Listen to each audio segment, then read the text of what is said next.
www.worldometer.info এর তথ্যানুসারে বর্তমান সময়ে ভারতবর্ষ বিশ্বের সর্বাধিক জনবহুল দেশ।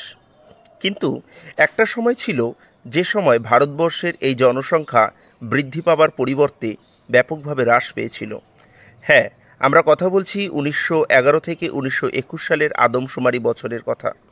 এই সময় ভারতবর্ষের জনসংখ্যা মাত্র 10 বছরের ব্যবধানে 8 লক্ষ হ্রাস পেয়েছিল, অর্থাৎ কমে গেছিল। ভারতীয় জনসংখ্যা গণনার ইতিহাসে এই ঘটনাটি ডেমোগ্রাফিক ডিভাইড নামে পরিচিত।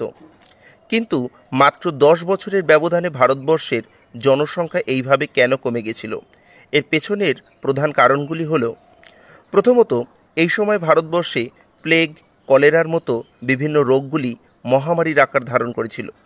তার সঙ্গে 1918 সালে যুক্ত হয়েছিল স্প্যানিশ ফ্লু নামক এক ভয়াবহ রোগ, যে রোগে ভারতের প্রায় 1.2 কোটি মানুষ প্রাণ হারিয়েছিল। এছাড়া এই সময় বিশ্বব্যাপী চলছিল প্রথম বিশ্বযুদ্ধ, যে প্রথম বিশ্বযুদ্ধে ভারতবর্ষের প্রায় 62,000 সৈনিক মারা গিয়েছিল। তো সব মিলিয়ে এই সময় ভারতবর্ষের জনসংখ্যা বৃদ্ধি পাবার পরিবর্তে হ্রাস পেয়েছিল। এই ঘটনাটি ভারতীয় জনসংখ্যা গণনার ক্ষেত্রে, অর্থাৎ সেন্সাসের ক্ষেত্রে একটি বিরলতম ঘটনা।